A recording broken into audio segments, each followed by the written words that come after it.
बच्चों, sexual reproduction in plant lecture 5 और आज हम पढ़ेंगे agent of pollination and type of pollination.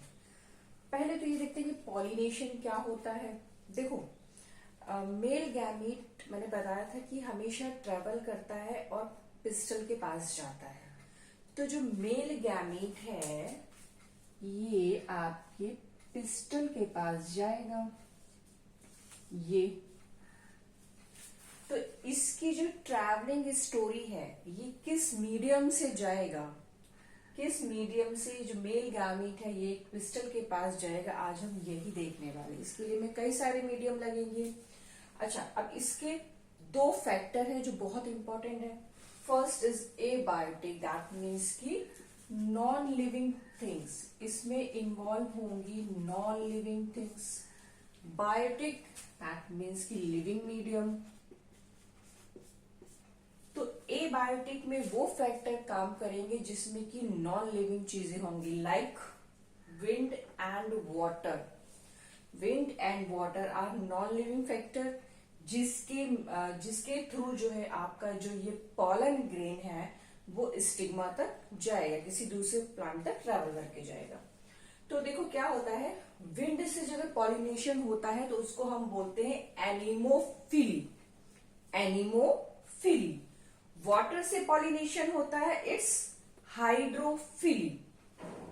अब देखो, विंड से पॉलिनेशन के कुछ कैरेक्टर होते हैं।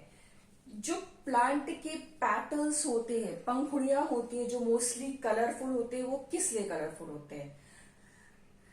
कि हमें अट्रैक्ट करने के लिए कलरफुल होते हैं। और उनमें जो स्मेल्स होती है, उनमें जो नेक्टर बनता है वो किस लिए बनता है? प्लांट क्या हमारे लिए बनाते हैं? नहीं। प्लांट के अंदर नेक्टर का बनना, पेटल का कलरफुल होना और उसमें स्मेल का आना क्या होता है? मोस्टली इंसेक्ट को अट्रैक्ट करने के लिए होता है कि आओ, क्योंकि अच्छी स्मेल होगी तो इंसेक्ट उसकी तरफ जाएगा, कलरफुल पैटर्न होंगे तो इंसेक्ट अट्रैक्ट होगा और वहां पे पॉलिनेशन होगा। प्लांट्स में क्या होता है, ये जो आपका कार्पल होता है यहाँ पे ग्लैंड्स होती हैं, इनको हम बोलते हैं नेक्ट्रीन्स। तो ये जो नेक्ट्रीन्स ग्लैंड्स होती हैं ये क्या करती है? नेक्टर प्रोड्यूस करती हैं। इसी नेक्टर के लालच में, इसी नेक्टर को खाने के लिए जो आपके इंसेक्ट है या बर्ड्स हैं ये सब क्या करती हैं? प्लांट के पास आते हैं। तो ये जब इस प्लांट, मान लो ये किसी फ्लावर की कार्पल है, ठीक है, कोई इंसेक्ट यहाँ आया नेक्टर खाने के लिए, पराग, ठीक है, यहाँ पे नेक्टर खाने के लिए आया तो इसके पास ये जो होता है ना स्टिग्मा, ये स्टिकी होता है। तो इसने क्या किया, यहाँ से नेक्ट्रीन ग्लैंड्स है, यहाँ से नेक्टर बन रहा है, अच्छी स्मेल आ रही है, इंसेक्ट अट्रैक्ट हो रहा है, यहाँ पे नेक्टर खाने आया। तो वो क्या करता है, जब यहाँ नेक्टर खाता है तो यहाँ से उसने नेक्टर लिया, ठीक है, अब वो किसी दूसरे प्लांट में चला गया, वहां पे जाके भी उसने सेम प्रोसेस किया। तो क्या होता है कि यहां से उसके जो इसके पास से यहां से गया, दूसरे प्लांट पे गया, तीसरे प्लांट पे गया, तो क्या होता है उनके पैरों में, उनके माउथ पार्ट्स में क्या होता है, बहुत सारे जो आपके स्टेमन होते हैं, एंथर होते हैं, वो चिपक जाते हैं और यहाँ पे आके डिपॉजिट हो जाते हैं। किसी दूसरे प्लांट से आए, यहाँ डिपॉजिट कर दिए, किसी तीसरे प्लांट पे गए, वहां पे डिपॉजिट कर दिए। तो इस तरह से इसमें पॉलिनेशन होता है। बट पॉलिनेशन ऐसे नहीं कि किसी सेम स्पीशीज के पास जाएंगे तभी पॉलिनेशन होगा, कि इसका अगर स्टेमन है और इसी प्लांट का कार्पल है, अगर वो स्टिग्मा के पास इसी प्लांट का आपका स्टेमन पहुंचेगा तभी पॉलिनेशन होगा, अदरवाइज नहीं।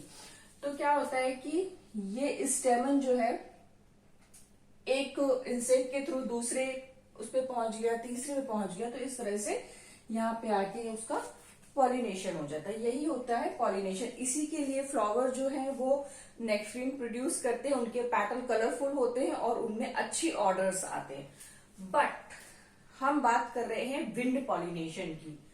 तो क्या विंड पॉलिनेशन के लिए पैटल का कलरफुल होना जरूरी है? नो, हम कहेंगे नो। क्यों? विंड को क्या अट्रैक्ट करना, विंड को अट्रैक्ट करने के लिए पेटल का कलरफुल होना जरूरी नहीं होता। मोस्टली ग्रीनिश कलर के ही होते हैं, इनमें कोई ऑर्डर नहीं होती। विंड पॉल्यूशन, जिसमें विंड पॉलिनेशन होता है, वहां पे प्लांट्स जो होते हैं उनमें फ्लावर में कोई किसी तरह की सुगंध नहीं होती है, किसी तरह की स्मेल नहीं होती, किसी तरह की ऑर्डर नहीं होती है, कलरफुल नहीं होते हैं, उनमें नेक्ट्रीज भी प्रोड्यूस नहीं होता है। होता क्या है कि इनके कुछ अपने अलग फीचर्स होते हैं। जैसे विंड पॉलिनेशन वाले जो प्लांट्स होते हैं, उनके जो फ्लावर होते हैं उनमें स्टिग्मा हमेशा लंबा होना चाहिए, और जो आपके स्टेमन है वो बाहर की तरफ एक्सपोज होने चाहिए, लाइट होने चाहिए, वेट में लाइट की आराम से, विंड अगर चल रही है तो ये आराम से यहां से उड़ते हुए दूसरे प्लांट के पास पहुंच जाए। ठीक है। फैदरी होना चाहिए, इसका फैदरी होना चाहिए, नॉन स्टिकी होने चाहिए। क्या नॉन स्टिकी होना चाहिए? स्टेमन का नॉन स्टिकी होना नीडेड है, क्योंकि वो सिर्फ जाके स्टिग्मा पे जाके स्टिक करे, किसी और सरफेस पे नहीं। अब स्टाइल फैदरी होनी चाहिए, लंबी होनी चाहिए, और बाहर की तरफ एक्सपोज करते हो, जैसे कि विंड चले और ये आपका जो पॉलन है वो हवा में उड़ जाए। तो ये हो गए आपका विंड पॉलिनेशन, इसके कैरेक्टर, इसको हम बोलते हैं एनीमोफिली। अब हम बात कर रहे हैं वाटर के थ्रू पॉलिनेशन की, इट इज हाइड्रोफिली। हाइड्रोफिली भी टू टाइप के होते हैं। एक होते हैं जो पॉलिनेटेड बाय एनीमोफिली और एंटोमोफिली, मतलब कि वाटर में तो है बट पॉलिनेशन वो है वो या तो क्या करेंगे, आपके एयर के थ्रू करेंगे या इंसेक्ट के थ्रू करेंगे। वाटर प्लांट है बट पॉलिनेशन करेंगे एनीमोफिली वाला या एंटोनोमोफिली वाला। इसका एग्जाम्पल है आपके वाटर हाइकेन एंड वाटर लिली। वाटर हाइकेन एंड वाटर लिली बहुत सुंदर से इसमें फ्लावर होते हैं। इसमें क्या कंडीशन होती है कि प्लांट के अंदर ये रहते हैं, ठीक है, और वाटर के अंदर, लेकिन जो पॉलिनेशन का टाइम आता है तो ये ना सरफेस पे आ जाते हैं।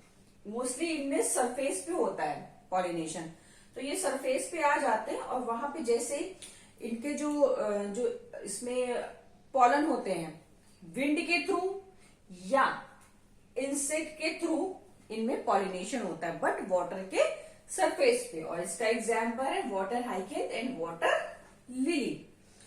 अब सेकेंड टाइप में वाटर में आपके दो तरह के हैं, fresh water and marine.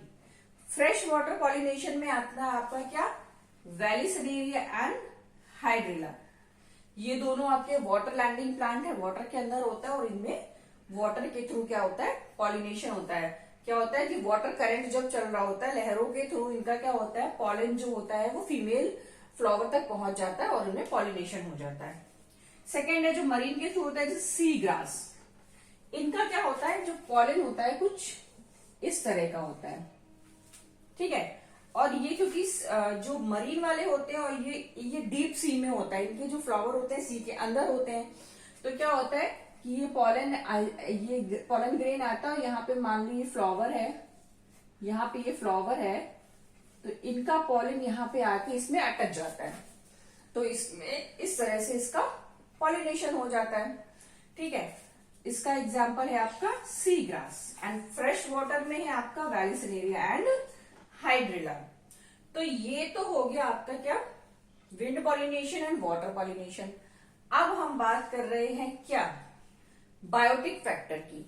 Biotic factor में आपका आता है अगर इंसेक्ट से हो रहा है, जैसे कि बी से हो, बटरफ्लाई से हो, या आपका वैक्स से हो, तो ये सारे जो आते हैं आपके इंसेक्ट में आते हैं और इसको बोलते हैं एंटोमोफिली। बर्ड के थ्रू होता है तो उसको बोलते हैं ऑर्निथोफिली। इसमें दो तरह की बर्ड्स आती हैं, this is humming birds and sun birds.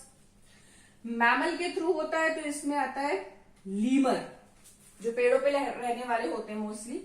Reptile में आपका आता है गीको लिजर्ड्स, ठीक है। अब हम बात करेंगे किसकी, इंसेक्ट पॉलिनेशन की, जिसको हम बोलते हैं एंटोमोफिली। तो मेजॉरिटी ऑफ जो आपका पॉलिनेशन होता है, मेजॉरिटी ऑफ पॉलिनेशन जो होता है वो आपका इंसेक्ट के थ्रू होता है। और अगर हम वाटर एंड विंड की बात करें तो मेजोरिटी में आपका विंड से होता है।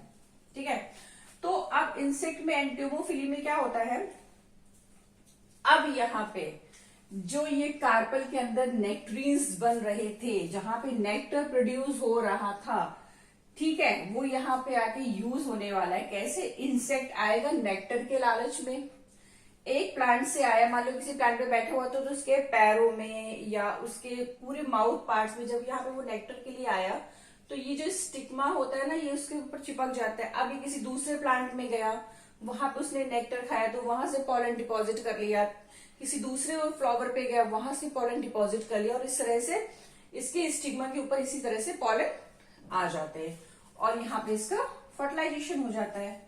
तो इंसेक्ट पॉलिनेशन का एग्जाम्पल हो गया बी एंड बटरफ्लाई। अब क्या होता है, ये तो आपके बायोटिक फैक्टर हो गए।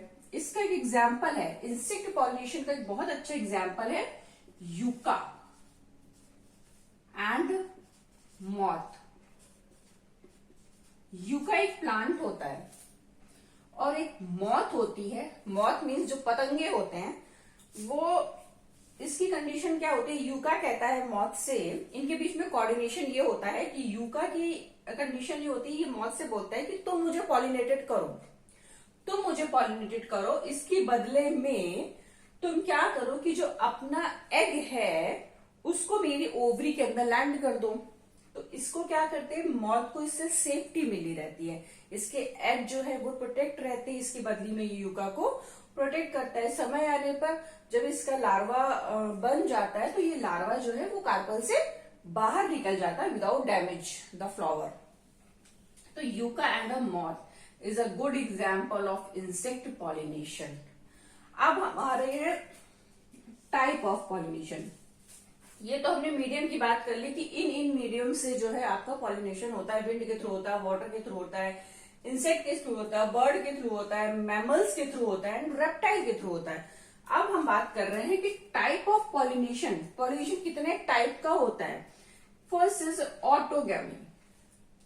Autogamy that pollinated with in a same flower, एक बाइसेक्सुअल फ्लावर है। This is a bisexual flower, मतलब कि मेल एंड फीमेल पार्ट्स जो हैं एक ही प्लांट में, इसको बाइसेक्सुअल भी बोलते हैं, इसको मोनोशियस भी बोलते हैं एंड हर्माफ्रोडाइट भी बोलते हैं। तो बाइसेक्सुअल प्लांट में क्या होता है, ये आपका क्या है, ये पॉलन है, ये पॉलन यहाँ पे आके इसके ऊपर गिरा स्टिग्मा के ऊपर और अंदर जाके आपके फीमेल गैमीट तक पहुंच गया, फर्टिलाइजेशन हो गया। इस तरह के फर्टिलाइजेशन को हम क्या बोलते हैं, इन ब्रीडिंग। जहां पे एक ही प्लांट का मेल और फीमेल के बीच में गैमीट बन जाए, जाइगोट बन जाए, उसको हम बोलते हैं इन ब्रीडिंग। हालांकि नेचर जो है वो क्या करती है, ऑटोगैमी को ज्यादा प्रिफर नहीं करती, क्योंकि एक ही प्लांट का फ्लावर है, एक ही प्लांट में एंथर भी उसी फ्लावर का है और उसी फ्लावर का आपका कार्पल है। तो क्या होता है, नेचर इसे प्रेफर नहीं करती, क्योंकि इनका जो जेनेटिक मेकअप होता है वो एक जैसा होता है और नेचर में वेरिएशन की नीड होती है। नेचर को वेरिएशन पसंद है, कुछ अलग हो वो पसंद है। अब इनका जेनेटिक मेकअप ये अगर एक होता है तो दिक्कत ये होती है, अगर कोई डिजीज है, प्लांट में कोई डिजीज है और एक ही जेनेटिक मेकअप है, तो आगे की जनरेशन में वो पास आउट होती है। ह्यूमन ब्रीड में इसीलिए जो मैरिजेस होती हैं वो शिवलिंग के बीच में कभी नहीं होती, बहुत दूर दूर से देखे जाता है कि मतलब कि अगर हम एक जेनेटिक में मेकअप में मैरिजेस करते हैं तो उनके जो ऑफ स्प्रिंग्स होते हैं, उनके आगे आने वाली जो पीढ़ियां होती हैं, उनमें क्या होते हैं, कई सारे डिसऑर्डर होने के चांसेस होते हैं। और नेचर भी ऑटोगैमी को ज्यादा प्रिफर नहीं करती है। सेकेंड एग्जाम्पल है गिटोनोगैमी। गिटोनोगैमी में क्या होता है, pollination between flower of same plant. Plant तो एक ही होगा बट मेल और female plants, mail and female जो फ्लावर हैं वो डिफरेंट डिफरेंट होंगे। एक ही प्लांट, इस तरह के प्लांट्स होंगे मोनोशियस प्लांट, एक ही प्लांट में डायोशियस फ्लावर लग रहे हैं। डायोशियस फ्लावर लग रहे हैं मतलब कि फीमेल फ्लावर अलग है एंड मेल फ्लावर अलग है। डायोशियस को हम यूनिसेक्सुअल भी बोलते हैं कि male and female sex are separate. तो यहाँ पे क्या होता है कि ये जो स्टिग्मा, ये है आपका स्टिग्मा और ये है एंथर। तो ये क्या करता है, एंथर यहाँ पे आके ऐसे डिपॉजिट हो जाता है। ये भी आपका किसी न किसी मीडियम के थ्रू ही जाएगा इसमें। तो इसका गुड एग्जाम्पल है क्या, कैस्टर एंड अ मेज। कैस्टर एंड मेज में पॉलिनेशन जो होती है between flower of same plant. Third आता है xenogamy, transfer of pollen or plant to another plant. Example इसका पपाया, मतलब कि किसी दूसरे प्लांट से आके पॉलन आए और स्टिग्मा पे आके डिपॉजिट हो जाए। इस टाइप का जो आपका पॉलिनेशन, इसको हम बोलते हैं जीनोगैमी, और इसका एग्जाम्पल होता है पपाया। तो ये जो तीनों है ना, अगर आप इसको बाइसेक्सुअल करके या मोनोसेक्सुअल करके याद करेंगे तो हमेशा कंफ्यूज होंगे। इसको हमेशा इसकी डेफिनेशन से याद रखना है कि autogamy that mean pollinated in the same flower, geitonogamy that mean in between flower, and xenogamy that means to another plant से आपका स्टेमन आएगा और उसमें फर्टिलाइजेशन होगा। अब आता है एक और बहुत इंपॉर्टेंट आपके एनसीईआरटी में दिया गया, क्या, क्लिस्टोगैमस एंड चेस्मोगैमस फ्लावर क्या होते हैं। इसके एग्जाम्पल है वायोला, ऑक्सिलिस एंड कॉमेलिना।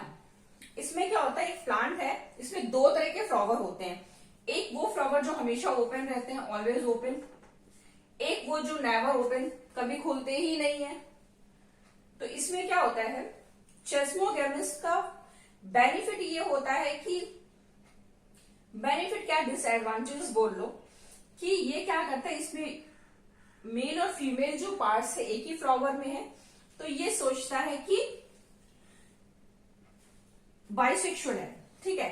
तो अब इसमें क्या होता है, ऑटोगैमी के तो चांस है, बट इन केस ये कोशिश ये करता है कि मेरे में या तो जीनोगैमी हो जाए, बट अगर इसमें किसी कंडीशन की वजह से ऑटोगैमी ना हो पाए, वो कंडीशन क्या, मान लो इसका जो स्टिग्मा की पोजीशन है या इसके एंथर की पोजीशन जो है वो मैच ना करे, या किसी और वजह से इसमें अगर ऑटोगैमी ना हो पाए तो सीड नहीं बनेगा, जीनोगैमी तो दूर की बात।